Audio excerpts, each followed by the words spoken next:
Hi, and welcome to Inspiring Honesty. I'm your host, Greg Brahe, and I'm an atheist. I'm going to be joined again by Bob Greaves, my incredible co-host, and today I wanted to focus a little bit more on the theme that's been running for the last few weeks, being the question, is church harmful? But specifically on a little bit more the the definitions of the word church. This morning I filled in for Alan Darley, and I started by talking about stipulative definitions and referring to the word belief as I was using it. And I think that's one thing that has been missed quite a bit in what we've been discussing is what exactly we even mean by the words church. Because as it's been stated so many times on this network, words do not have inherent meaning. They have usage. So it's important that we understand how not only we ourselves are using these terms to make sure that we can be honest in continuing that usage, but also that we convey that to other people so it doesn't turn out we're discussing the same point but from different angles. I have no idea how many times I've run into the situation where I've debated a point with a friend or even my own wife. We've just had a long, drawn out discussion, and then after sometimes hours, realized that we were both saying the same thing. I think that is important, and I wanted to move forward from there with this. I also wanted to say a quick thank you to anybody who did contribute. I'm using a new microphone today. I have a different camera. The camera was donated by my Catholic mother-in-law, who I'm not entirely sure she was thrilled about what she was donating it for, but she did support the cause, and this camera is from her, but the cable, everything. I have a new setup here with some different lighting, and I could not be more thankful for what has been done by the fans and the viewers to help us out, and of course another shout out to my mother-in-law. With no further ado, then, Bob, how are you doing today? I'm doing pretty good. Your story reminds me of a discussion that one time my wife and I had. We rarely argue. We've been married for a little over 20 years here, and we rarely get into any kind of a spat. But there was one time we were we were really getting angry with each other, and we were kind of living like sardines in a trailer because our house had been destroyed in a flood, and my daughter was getting a little bit upset with it, and she went out to the car because we were about ready to take her to school. But Lisa and I continued on. It was as we were talking after Leah left, we discovered we were really both saying the same thing, and we had misunderstood each other, and we were it was something I think that my daughter had said that caused us to misunderstand each other, and we just started laughing. And so we came out to the car, and Chris, my daughter's out there, she's looking like, oh my God, are they going to get divorced? What's going to happen here? So we just got in the car and didn't say anything for a moment there, and we just told her, I said, well, hey, we're not arguing anymore because we decided it was your fault. We all had a laugh, but yeah, it's amazing how words can really become useless and get in the way a lot. I think that's an even better point that it's not just that they're useless, they actually become a hindrance. They get in the way Yes. of communicating properly. And it's scary how that can actually happen that two people, native English speakers, grew up. I mean, my wife and I were born in the same hospital a few months apart. Couldn't be much closer as far as culture than that. And still, we have moments when it turns out because of our personal subjective life experiences, the culture of our families, and so many different things. I mean, even what we studied, where we went to school, have Mhm. played a role in how we understand words and what we think that they mean. And we have literally spent very long and arduous periods of time to discover that we're making the same point. Yes. Yeah. There are a lot of things that are that way. That one of the things and you as a biologist would probably be able to relate to this very well. That our entire experience of the universe comes through our sensory perception. And our sensory perception possesses only certain resolution, only certain ranges of energy, and that it's a kind of transduction that involves, taking forms of energy such as light or touch, pressure, and things like this, and converts this into an experience for us. And it is such a normal thing for us to experience this that we sometimes think, and a lot of people we want to argue with this, we sometimes think that we experience reality, but we do not. We experience perception. And that's a very different thing. And as a result, everything that we make sense of is the result of an organization that we are involved in, a process of organizing that information. And because we're each individuals and we have to organize this for ourselves, there's going to be inevitable subtle differences, sometimes where we can even have conversations thinking that we're having a wonderful conversation, not even realizing we're having two completely different conversations, even when there's not a conflict.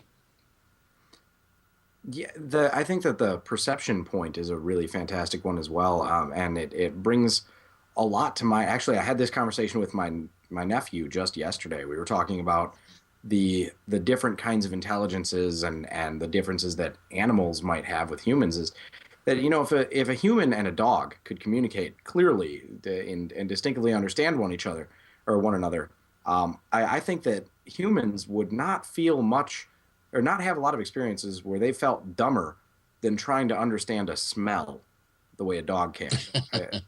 Well, their It's just sensory perception is we're definitely of a so higher limited. resolution. And so consequently, there's more room in that for them to possess the ability to give significance, plus there's evidently certain odors they don't mind. I don't know how they do it, but did I talk to you? You may have even heard this. These tests that were done with bees, where they tried to train these bees to find food on squares that were yellow, but there were, or I can't remember, there were yellow squares and there were red squares. And on one of the colors, they had food, and on the other one, they had an unpleasant shock or something. And they trained the bees to find the food on one color. Then what they started doing is they started shifting the red toward the yellow or something like that. And anyhow, what they determined at the end of this experiment was that the bees felt quite confident well deep into the orange area, past where a human being would have thought that it was no longer red. Indicating that even the way that different species divide their sense of the generalization of color is different.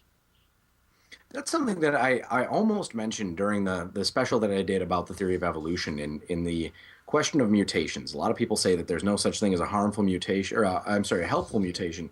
And even in humans, there are people, specifically women, who have super color vision. That's a mutation that happens, the same mutation that carries a particular kind of color blindness in men. Basically, what it does is, without getting too technical, there's three different. You've got your red, your green, and your blue color sensing cells in your eyes, and they have a spectrum that each one can see. Now Right, those are carried, the spectrum they can see is carried genetically. So what happens when you're right, colorblind is the green and the blue, I think, get too close together, and your body has more difficulty discerning. Some of these women get this color blindness gene from their father and the normal gene from their mother, or vice versa. And in the process, they essentially have a fourth and therefore have that same ability, like bees, to discern difference in colors well beyond where the average human could do it. I think my wife might have that. Her dad's colorblind, and it's crazy. It scares me. But for me, I have a 16 color palette, so that yeah. makes it much simpler. Well, my wife has an amazingly powerful ability to pick a good man. So she dated before Could you then? Is that you never know. I couldn't resist. She's in the other room laughing now. your wife actually watches your show? That's That was funny. uh, Anyhow, so so what did you want to talk about today? What are we getting into? I wanted to talk about the question again, is church harmful? But because I think that we discussed that to an extent. You had some audio issues, or we both had issues with our signal when we discussed that on Dr. Jones's show. Are you going to be on that again tonight? I am. I'm going to be on there tonight. All right. Well, we can kick off the conversation a little bit, but what I wanted to do was talk a little bit more or less on the question of is church harmful and more on what the term church even really means. Uh-huh. Because I think that that's a really significant question. And I wanted any viewer interaction. I'd love to get your understanding of what the word church means. When we've been doing this series, what have you been taking away from it? What is church in your mind? Well, So I I want. I have been assuming that we've been talking about whether or not institutionalized church is harmful, and in a sense, talking about organizations that believe they possess some sort of divine or ordination, where they are where they're ordained to do what they do, and therefore, I think sometimes give them some sort of license. But the word is definitely used in various ways. And I use it in a way where, to me, the church is something mystical and unidentifiable in many respects. But I found that I was actually teaching in a church one time, in a organized church, and no matter what I said, I could tell that the people loved what I was saying, but they had no clue what it was I was saying.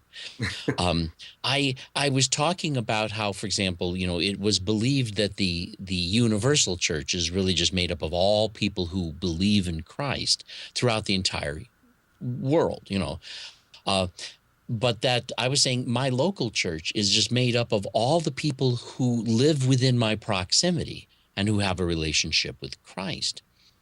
And they thought that was a wonderful thing to say. And I continue trying to tell them that this organization that we have here is not a church other than in the sense that we happen to be here at the time. And that, but the organization with its employees or with its officers and with its charter, that this doesn't have anything to do with what the biblical sense of church is, as far as I'm concerned. And I found that no matter how much I talked on that, that it just didn't. In fact, I was even invited by the pastor after teaching a Sunday school class on that to join him with other people in a committee that was going to try to come up with better ideas to improve things at the church. And I could see that, when I got to those meetings, that he didn't realize that most of what I was going to say was going to turn what they wanted to do into something irrelevant and unnecessary. But I wasn't able to make sense of it to them. But so I use it differently. But so when is church harmful? I take this as the mistaken notion that an organization actually exists that possesses any sort of divine authority of any kind. You know what's interesting? That's not the same take I've had on it. That's Oh, really? and I'm actually rather confident that that's not the take that PZ Myers or Jonathan Kiefer or Dave Silverman, who's going to be on it this or going to be on the show next week, will take on it either. I think that there's a common thread that runs through the way that many atheists think, and I might How do be you think they presuming use it? too much here. How would you suggest they use the word church? I mean, I wouldn't know. I don't. I haven't heard them use the word often enough. Well, I think that what the definition you're using of sort of the hierarchical structure of church, having the a place that has sort of a top-down authority, would be more generally occurred to within atheist circles as the church. I know it seems silly to put a qualifier at the beginning, but the church in my book seems different than church. Church to me is an action, an activity, I have trouble a social function, if Hmm. anything else, or if nothing else. That when I talk about is church harmful, I'm not saying is it harmful to have a. I mean, I can certainly work within the structure, but the idea of having an authority that brings it down, such as the Catholic Church or the Lutheran Synod, or the Missouri Synod of the Lutheran Church, or anything of that nature. And that to me would have to be, is this church structure harmful? But to me, there are so many things, and I guess this comes a little bit down to the fallacy of the heap.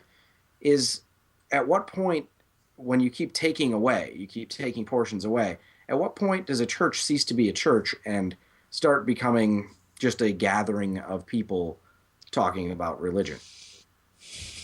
Yeah, And it's different in various different circles. For example, I have some friends who are who belong to a Russian church, and although they certainly participate together in services in this Russian church, they also possess a social club in which they have various different things that they do. If you were to go to any of their social meetings, there is nothing going on there that would make you realize you were actually at a church function. I mean, there's a bar, there's beer, there's drinks, there's games, there's people chit-chatting and talking and having fun, maybe dancing. They're just there, and they're really more culturally connected to each other. And even though I went to one of these functions just the other day, and even though there's a pastor there who's involved in the church, there was absolutely nothing going on there. We even had a trivia game. It was kind of fun, and we had there was a potluck supper, and there was nothing there that was identifiably churchy. churchy, I And like that. they just I had a great time. In fact, they've invited us to go back in late March to do it again, and we're going to go. You know, So I agree. I think that the churches, or the use of the word church as in that respect, is more of a cultural reference. I mean, a gathering place, and that's where you'll find plenty of atheists that will agree that churches do good things. I think that it's absurd to find anybody who would say otherwise, that there's never been a church that's done anything good. But even just the concept in my mind of what a church is essentially is this: if we take away any of the theological aspects of a church, if we take away any mysticism, faith, religiosity, and just anything that could potentially in any way have to do with the supernatural, or that which would be considered religion, what we have is a community center. There's still right? plenty of good things that churches do in the community. I have seen homeless shelters run through churches. I've seen soup kitchens run through churches. Yeah, Mission trips to build things, educational institutions that some I agree with more than others, but churches are a lot more than just a place where people get together to worship God and to praise God or to learn about God. Um, and those things, I think, I've discussed in the past a little bit, the danger of throwing out the baby with the bathwater. I think that those things in a church are good things, but to limit the scope of what a church is only to that which has a hierarchical structure, I think is a missing in a way, well, some of the perhaps, potential yeah, but I damage mean, done. in distinguishing a church from a community center, it is the 501c3 element that, at least in America, identifies it as a church per se.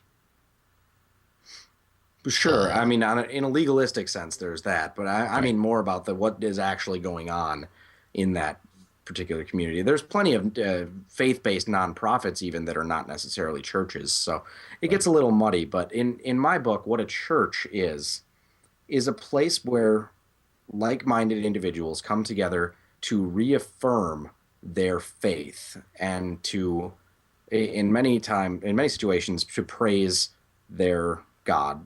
But in other ways, it's to culturally reinforce. It's a group atmosphere where you're around other people that want to promote your ideas, and right. also to teach them to your children and to pass that on to others within it. So, Now, I wouldn't want to actually personally be involved in that kind of a church personally. And in fact, the last church that I actually did attend had as part of its chartering statement of faith that the belief and interpretation of the Bible was the right and the responsibility of the individual. The church itself had a very sparse sense of its faith. It was more, it required that its members have faith than what that faith is. And there was a tremendous amount of freedom there for us to have differences of opinion. And to me, that was very different from what you're talking about, and that the organization didn't seem to exist for the purpose of making sure everybody came through this process thinking the same way. Although people in general, when they socialize, have a tendency to do that politically, personally, procedurally, business-wise. We often try to find ways anthropologically to punish others for not thinking correctly, or to reward them for thinking the way we want them to, and we have a forceful way of being society, and I think that this church had some of that, taken out. And that was, in fact, the only reason I was able to stay there as long as I did. And I was there for like 25 years. And that was the thing that attracted me to the church more than anything else. My freedom to be there, to be a member, and yet have absolutely no obligation to agree with anybody about anything. do you mind if I ask the denomination of that?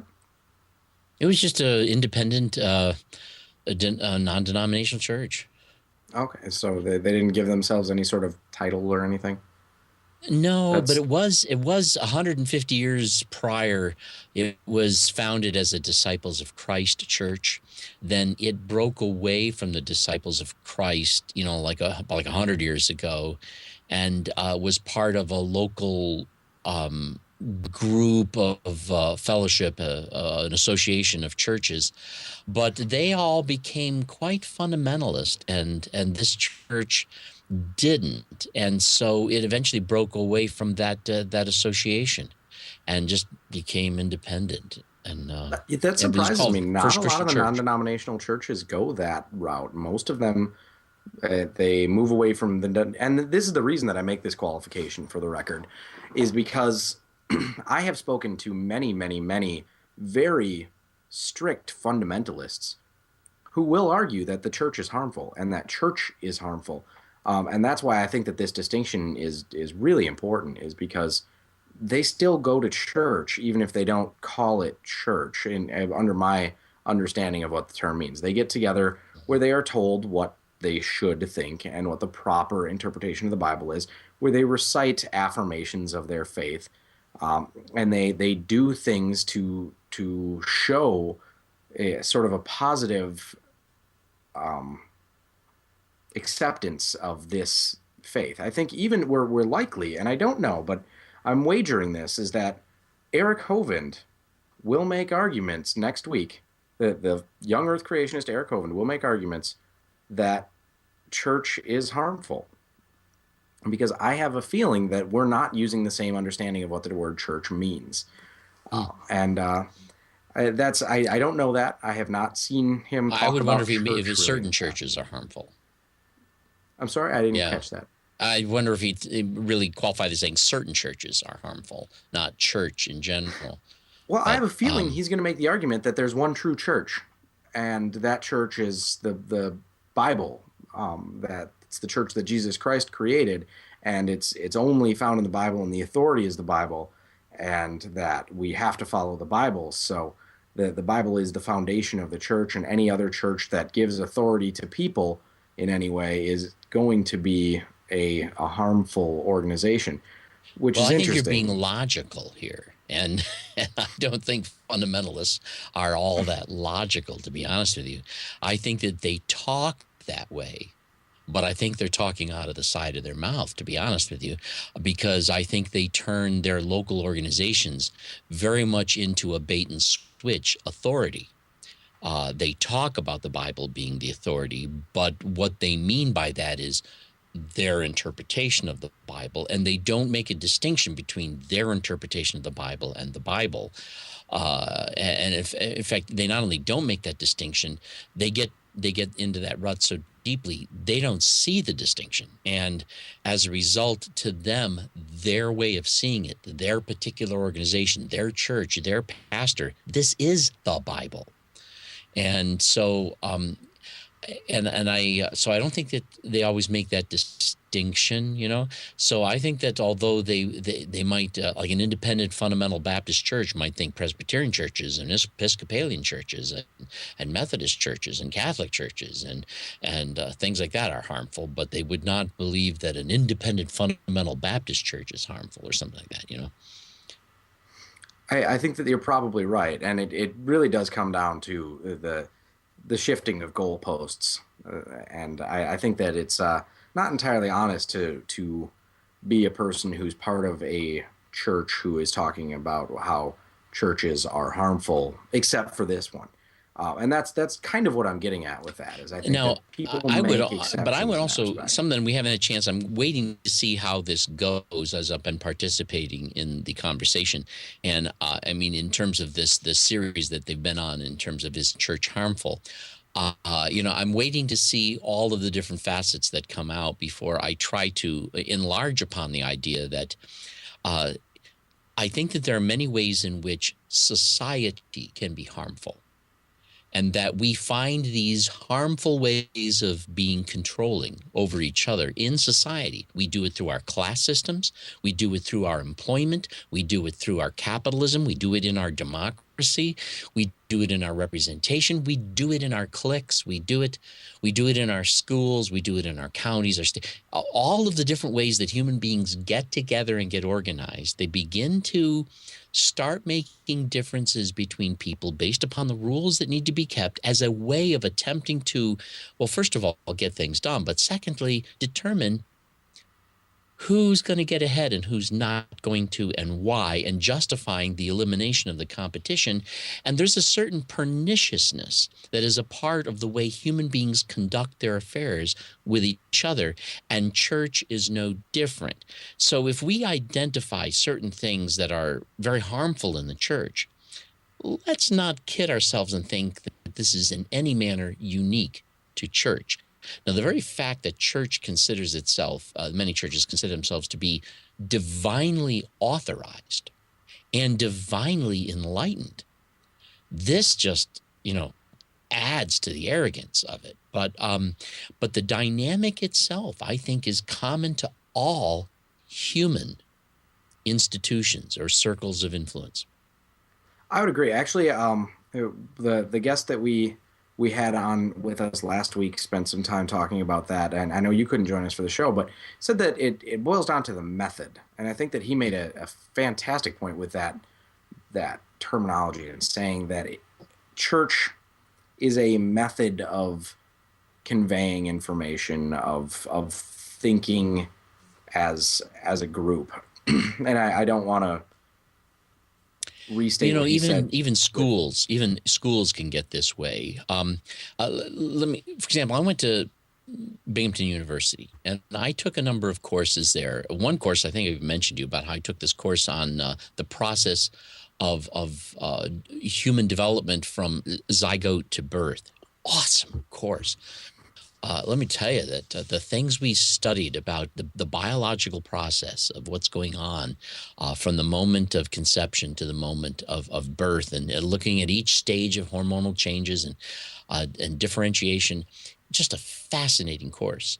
The professor, though, in my opinion, was in some ways dismissive of people who wouldn't see things his own way. In other words, he was using his position as professor, his position as the person who's going to give us a grade, for poo-pooing ideas he didn't agree with, instead of allowing the ideas he believed in to stand on their own merit and to be the strength of his own position, which I remembered. I can't recall now exactly some things, but I remember thinking, I listened to this crap when I was at Bob Jones. The dismissiveness of the secular scholar, and I thought, bad science needs to be replaced with better science. Bad ideas need to be replaced with better ideas. But when we begin to make fun of certain beliefs without really dealing with those beliefs in and of themselves, we're now resorting to the power we possess to sanction and to punish others because of our position. We're not really relying on honesty. And so I found that although there was far less of that in a secular college, such as Binghamton University, there was some of it with some professors that they were, they had their own little fiefdoms. Now, I'll um, certainly grant you that there's still plenty of that goes on in education. My wife is an educator, and it makes a significant difference in my book when somebody is educating the way she educates now versus the way that I was even educated, and it it's a lot more work, to be frank. I think my wife is a marvelous educator. She teaches through projects and through questions and encouraging the students to seek their own knowledge and come to their own conclusions. And she's a social studies teacher. There's a lot of just rote fact that you have to get through in social studies, but even that, it's about making sure that the students come to these understandings of connections historically on their own instead of just telling them how they came about and how they're related. And again, it's a lot more work, and I think that that's one of the biggest problems or the biggest reasons that we don't get a lot of that in education is simple efficiency, and that's a what shame. year does she That teach? What year does she teach? she teaches the high school level, so Okay. right now it's I think she has freshmen, sophomores, and juniors. Oh, okay. So, yeah. Right. Yeah. She's Uh, been, I mean, a pioneer in her Yeah. school with a couple of the different. Her and another teacher have devised a completely different system where they're the only teachers in the school doing block scheduling for 4 hours of the day, so that they can integrate social studies and English together and trying to do things in Huh. completely different and new ways. And it's something that again, it takes huge amounts of work. She comes home and she grades papers until 10, 11 o'clock at night. Well, not grades papers, but she works, she plans, she grades, she gives feedback. A lot of it is online based. So there's a lot of work with Yeah. that. And I look at that as proper education. And it might be easier for her if she didn't have quite so many students. But without getting into that political question, is it right to just have teachers to ever have teachers that aren't willing to do that? Is that even really a teacher if all they're doing is presenting information to you? It's certainly more than just a job. Now I'm a teacher too, as you know, and but I teach at the college level, and there is an awful lot that needs to be done not in class. An awful lot, and it really requires that. Uh, and it's very time consuming. That's why, if you're teaching 12 to 16 credit hours in a semester, you got yourself full time effort. Hmm. Yeah, they say generally it's 2 to 3 hours for every hour you spend in front of the students, isn't it? It varies. Now there are some semesters like when I have more than one section of the exact same course. Other than grading papers, all the preparation is, I'm preparing for. If I'm preparing for one class, I'm preparing for the other. And that is somewhat of a break, and I do like that. When I was Exploiting the teaching two economies of sections of scale. sound engineering, in a sense, one class would actually get my experimental lecture. But yes, that's about right. So, but if you're teaching one course in several sections, that does make it a little more efficient. So I guess to go back to the question at hand, in the way I see it, church is more than just a church, and specifically, I use the term church for anything that uses that methodology in a religious sense. There's plenty of other organizations that are similar, but in the long run, what I mean by that methodology is indoctrination, propaganda, intimidation, and groupthink. Realistically, Hmm. those are the qualities that create church in my book. It's not necessarily explicit and overt in every situation, but even as I mentioned before, going to go through the Nicene Creed, as you all stand up and recite this creed and just join us as we give our statement of faith, or we recite the Nicene Creed, and every time it's a peer pressure environment. You have Hmm. people surrounding you that will notice if you don't say the words, even if you don't believe the words are true, and it could have social repercussions on you. There's You're being told what you should be thinking about things during when they're cherry picking scriptures out, and then they're making a sermon based on that scripture. And in many situations, you are being reprimanded for even asking the wrong questions. So Uh-huh. that's what I mean about Yeah. church, even Now, if it's not. I quit going to an organized church on a regular basis about 4 years ago, 3 or 4 years ago. But, and I'm 61. I have not been in a church that required anybody to recite any creed in since I was 20. So Wow. I can't even identify with that. And in some ways, this may even be regional, but so uh, I would say that not to say there has been browbeating, but most of the browbeating in the churches I was in would come from the pulpit, you know, or from the deacons, or from the process of being called on at your house by leadership of the church, and checking up on you, seeing how you're doing, taking prayer requests, and mostly through the kind of discussion and interaction that would happen on a person to person basis was where a lot of the pressure would take place. Where if you said something that was kind of not appreciated, that would raise the eyebrow, and you'd begin to. So I mean, so there's many ways, many different methods that can be used. But I think that it's more of the mainline higher church type organizations that would do that. I mean, you have your Catholic, your high Episcopalian, a lot of your Presbyterians may do it, and I've actually, and then I think about, I have visited.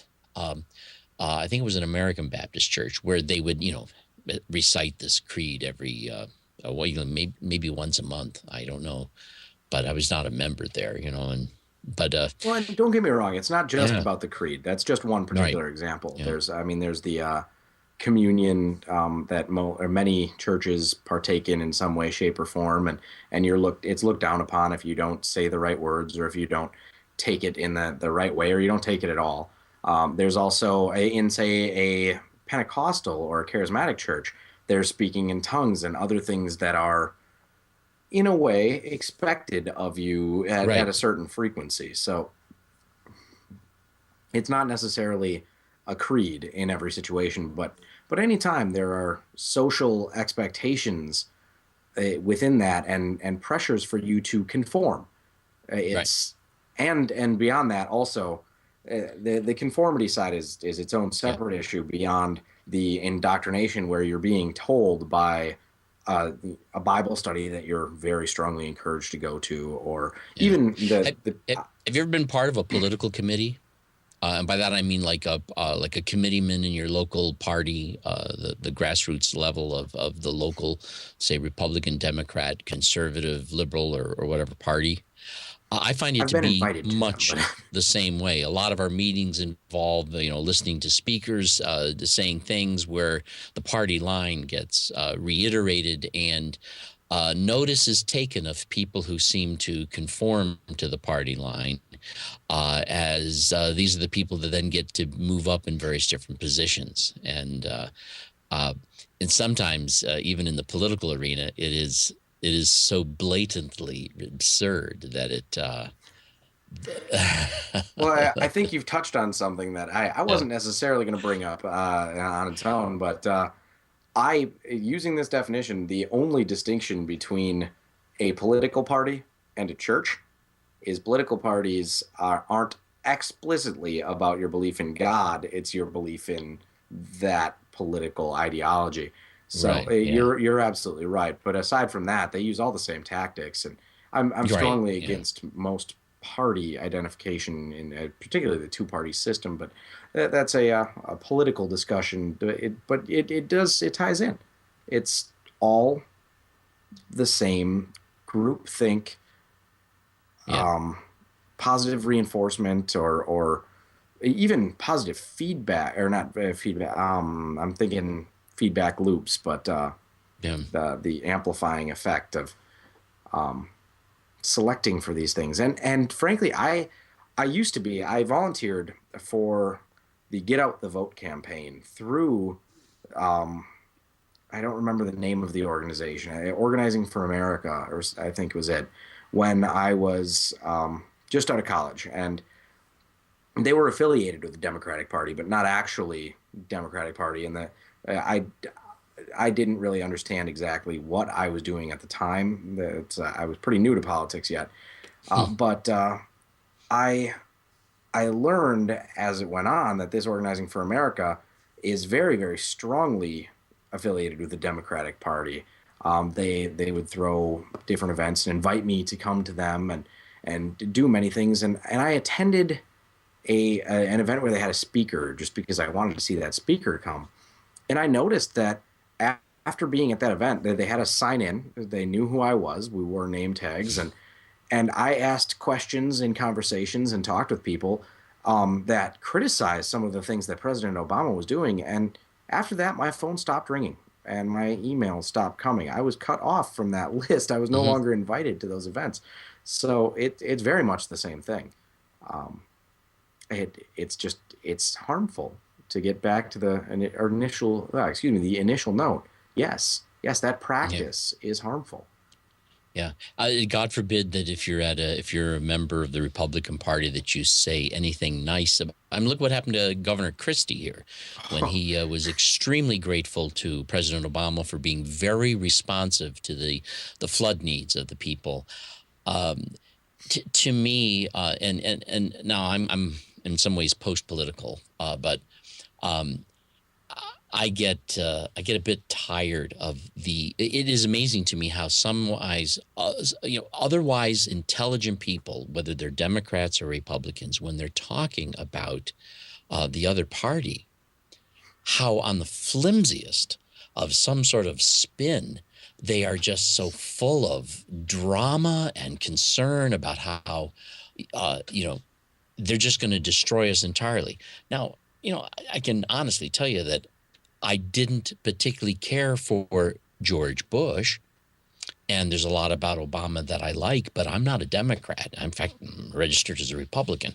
But I, I'm not sure we can do the I show together anymore, Bob. That I what's that only again? affiliate with people who are non-Republican, so that's I'm I sorry, but you're no longer allowed on the show.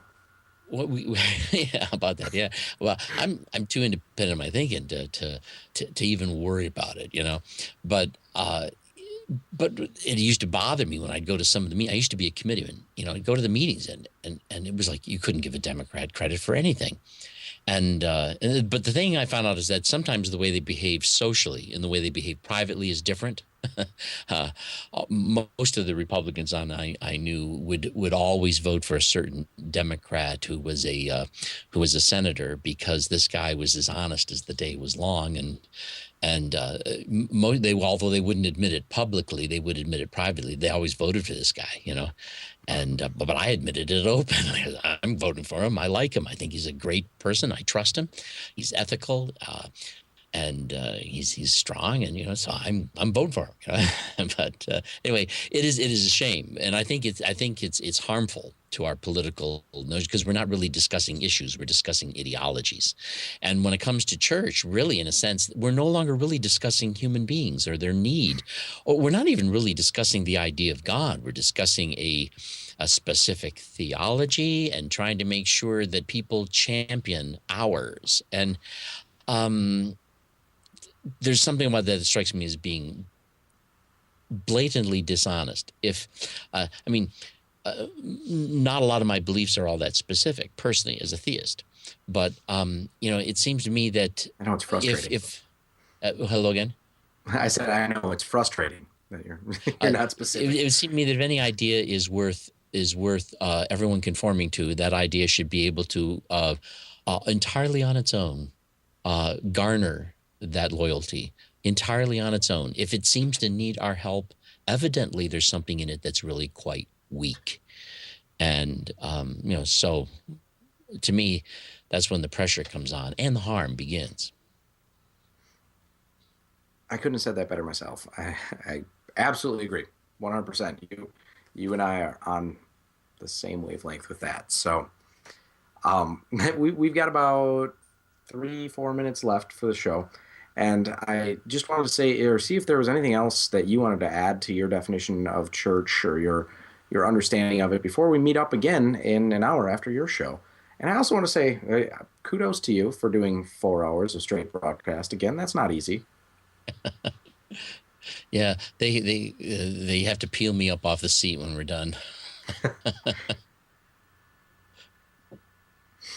So did you have anything else that you wanted to add to this before we wrap it up? I'm happy. Sure. Yeah. Nothing more to add. I'm looking forward to the series continuing, particularly all the different voices we have coming in at it. I think that's very, very useful and very helpful. There's one thing that's been disappointing to me in this is that we have had a very, very male presence thus far in this, and I've been working on that. I did get responses back from Greta Christina, who runs another atheist blog. That's right, because I'm supporting my ideology here. That as I'm criticizing churches, it's a little ironic in that respect. But she has said that she might be able to be part of one of our shows in the near future, but I don't know exactly when. And I have messages out to other people, so hopefully we can get a little bit more gender diversity. And I've also noticed an abundance of white people. So yeah, maybe we can get a little bit more. I would hope so. But if I could just say one more thing about that, I got to be honest with you. I think that we men tend to think that some of these issues are really more important than they are, and I think there's some women who realize this doesn't matter, and they're not really. You're probably right. They're not really worried about it, and so to try to find those who are engaged. I mean, it would be awesome if we could get what's her name? Is it Susan Anderson? Who she wrote The History of God. What was her name again? I can't remember. I don't know that one. She'd be awesome to get. Her. She is a former nun, and she wrote a book called The History of God, where she takes a look at both Jewish, Muslim, and Christian traditions, and she looks at it almost anthropologically and talks about them. And she's got some awesome books out. Karen Armstrong, that's it. Yeah, Lisa had that. Karen Armstrong. Wow. Got it. Yeah, that would be awesome to have someone like that on. I don't even know. It would also be nice to have somebody who's coming at this from the perspective who is not a former Christian or a current Christian, but say, I mean, to hit all of the gender or the diversity nails on the head. Somebody like Ayaan Hirsi Ali, a former Muslim from the Middle East who has faced a lot of the direct harms of Islam, to give her voice to this. I mean, also a woman. It would cover so much in that basis, but she's probably not accessible for some time. She's a very busy woman. That'd be awesome. So, I don't know. I think in the end, this has been another part of the conversation that will be ongoing for some more time. And I don't know what we'll focus on next week, but I appreciate you spending the time to talk with me about these ideas, because I think it'll help us later on today. And again, viewers, please chime in. Let us know what you think. And join us again next week for Inspiring Honesty. Don't forget to stick around for The Unconventional Pastor with my co-host, Bob Graves.